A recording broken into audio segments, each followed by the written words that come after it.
Now after these things, Jesus again revealed himself to his disciples at the lake of Tiberias. Simon Peter, Thomas, who is known as Didymus, Nathanael of Cana in Galilee, the two sons of Zebedee, and two other disciples were with them as well.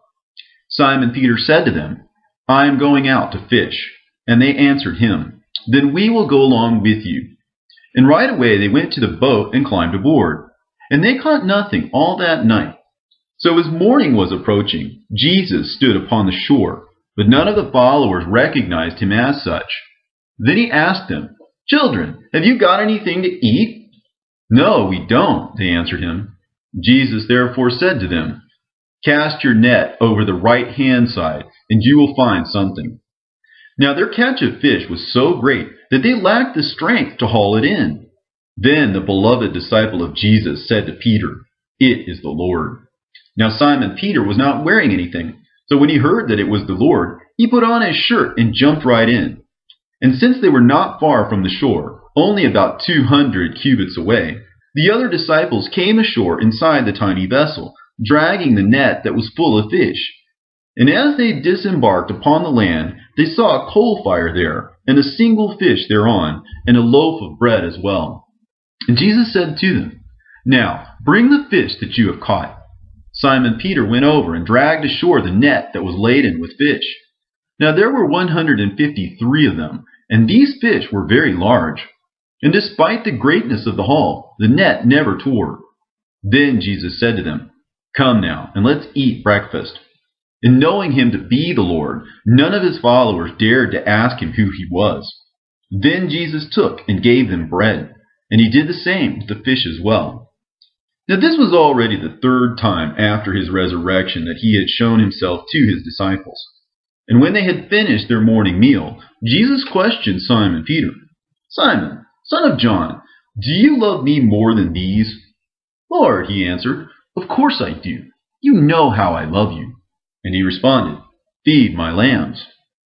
And he asked him a second time, "Simon, son of John, do you love me?" He replied, "Yes, Lord, you know that I love you." And he bid him, "Tend my sheep." Yet a third time he asked him, "Simon, son of John, do you love me?" Now Peter was saddened that he asked him a third time, "Do you love me?" And he responded, "Lord, you know all things. You know that I love you." And Jesus said, "Feed my sheep. I am telling you the truth. When you were young, you clothed yourself and walked where you pleased. But after you have grown old, you will stretch your hands out toward another, who will dress you up and carry you where you did not wish to go."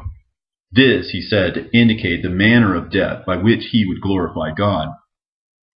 After saying this to him, Jesus said, "Follow me." Peter turned around and saw the beloved disciple of Jesus following them, the one who leaned against his breast during the supper and asked, "Who is your betrayer, Lord?" And when Peter saw him there, he asked Jesus, "Lord, what about this man?"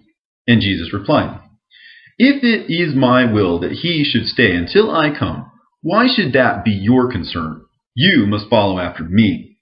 The brothers took this to mean that the disciple would never die. But Jesus never said that he would not die, only, "If it is my will that he should stay until I come, what is that to you?" And that disciple is the one who wrote this down. We are certain that his is a reliable witness. There are also many other things that Jesus did. If these were to be written one by one, I suppose that even the world itself would not be large enough to house the scrolls needed to contain them all. Even though Jesus performed many signs and wonders before his followers, which have not been written on this scroll, these things have nonetheless been written down so that you might come to believe and continue to believe that Jesus is the Messiah, the Son of God, and that through your faith you might come to have life in his name. Amen.